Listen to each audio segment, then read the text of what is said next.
Doctor Madhuri అండి, ఎండి general medicine. ఇక్కడ community health centre కడియంలో నేను మెడికల్ సూపరింటెండెంట్గా ఉన్నాను. ఈ మధ్య ఈ ఏదైతే యాసిడ్ బగ్స్ అని చెప్పేసి మనకి పేషెంట్స్ వస్తూ ఉన్నారు. ఇది ఏంటంటే ఎవ్రీ ఇయర్ మనం ఈ సీజనల్గా కేసెస్ చూస్తూ ఉన్నామండి. కాకపోతే ఈ ఇయర్ ఏంటంటే కొంచెం నెంబర్ ఆఫ్ కేసెస్ అన్నవి కొంచెం పెరిగాయి. కారణం ఏంటి అంటే ఇది సీజనల్గా మనకి రెయిన్స్ పడినప్పుడు ఎప్పుడైతే కిందన ఆకుల మధ్యలో అది తేమ ఉండిపోతుందో ఆ టైంలో ఇవి ప్రొలిఫరేట్ అవుతాయి అన్నమాట. ఆ బగ్స్ అయితే ఏదైతే ఉన్నాయో అవి నెంబర్ కొంచెం పెరుగుతుంది.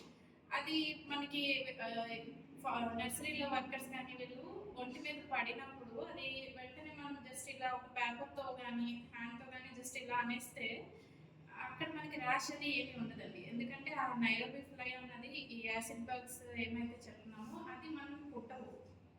అది పాకడం వల్ల కూడా మనకి స్కిన్ మీద ఏమీ అవ్వదండి. కాకపోతే దాని లోపల ఏదైతే కొడరిన్ అనే టాక్సిన్ మనం అది ఎప్పుడైతే ఇలా క్రష్ చేస్తామో ఆ పురుగుని ఇలా నలిపేస్తామో ఆ టైంలో మన చేతులకు అంటుకుంటుంది, మన బాడీకి అంటుకుంటుంది. అదే మనకి డెర్మటైటిస్ కాజ్ చేస్తుందండి. దాన్నే మనం కొడరిక్ డెర్మటైటిస్ అంటాం. అది ఏంటంటే అన్ని అలర్జిక్ కండిషన్స్లా కాకుండా పెద్ద పెద్ద ముందు ఎరుపు రంగు బొబ్బలుగా మొదలవుతుంది, తర్వాత కొంచెం దానిపైన ఇలాగా నీటి పొక్కులుగా మారుతుంది. దాని తర్వాత పై చర్మం ఏదైతే ఉందో అది నల్లగా అయిపోయి మొత్తం ఆ పై చర్మం మొత్తం ఊడిపోవడం జరుగుతుందండి.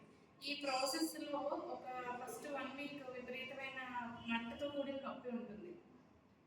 నొప్పి దాని వల్లనే పేషెంట్ అంటే రెగ్యులర్ అలర్జీస్ అయితే మనకి ఇచ్చింగ్ ఎక్కువ ఉంటుంది, కానీ దీనికి నొప్పితో అంటే కాలిన గాయం లాగా కొంచెం బర్నింగ్ పెయిన్ ఉంటుంది అనమాట. అది ఎక్కడైతే మనం చెయ్యి వెంటనే కడుక్కోకుండా మనం ఎక్కడైతే ముట్టుకుంటామో మన స్కిన్ మీద ఆ ఏరియాస్ అన్నిటి మీద ర్యాష్ వచ్చేస్తుందండి, ఒకే చోటది కాదు. సో అందుకని ఇమీడియట్గా మనం అది సబ్బుతో ఆ పురుగు మనకు కనిపించిన వెంటనే జస్ట్ దాన్ని పక్కకి ఒక పేపర్తో కానీ ఒక క్లాత్తో కానీ గెంటేసిన తర్వాత కోల్డ్ వాటర్ సోప్తో శుభ్రంగా హ్యాండ్స్ వాష్ చేసుకోవాలండి. ఇన్ కేస్ ఎప్పుడైనా మనం అది క్రష్ చేసిన తర్వాత చెయ్యి కంట్లో పెట్టుకుంటే సివియర్ కంజక్టివైటిస్ కూడా వచ్చేస్తుంది. అందుకని ఇది ఏమి అంటే ఓన్లీ ర్యాష్, ఆ మచ్చలు అది మొత్తం మానడానికి 2 నుంచి 3 వారాల టైంలో పూర్తిగా మానిపోతుందండి, ఏమి ఇబ్బంది ఉండదు. తర్వాత అది కూడా మెల్లగా స్కిన్లో కలిసిపోతుంది. ఏమి అది మిగిలిపోవడం, మచ్చలుగా ఉండిపోవడం అలాంటి సమస్య కూడా ఏమీ ఉండదు. అండ్ వేరే విధమైన సైడ్ ఎఫెక్ట్స్ కానీ కాంప్లికేషన్స్ కూడా ఏమీ ఉండవు. ఇది మేజర్గా ఇది ఎవ్రీ ఇయర్ చూస్తున్నామండి. కాకపోతే ఇయర్ కొంచెం నెంబర్ ఆఫ్ పేషెంట్స్ కొంచెం పెరిగాయి. సో దానికి ఏంటంటే ఫ్లైని కంట్రోల్ చేసుకోవడం, అలాగే నైట్ టైం ఇంటి దగ్గర అది మస్కిటో నెట్స్ లాంటివి అది పెట్టుకోవడం. అంటే ఓన్లీ నర్సరీస్లోనే వస్తుందా అంటే కాదండి, ఎక్కడైతే చెట్లు ఆకులు తేమ మన ఇంటి చుట్టూరా ఉండిపోతే అక్కడ కూడా వస్తుంది.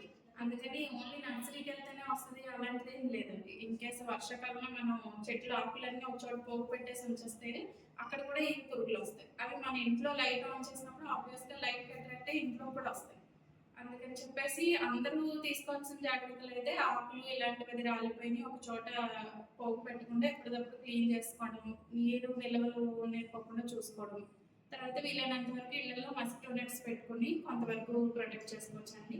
ఇన్ కేసు వచ్చిన వెంటనే హాస్పిటల్కి వస్తే ఇమీడియట్గా ట్రీట్మెంట్ స్టార్ట్ చేసుకుంటే కొంచెం తొందరగానే తగ్గిపోతుంది.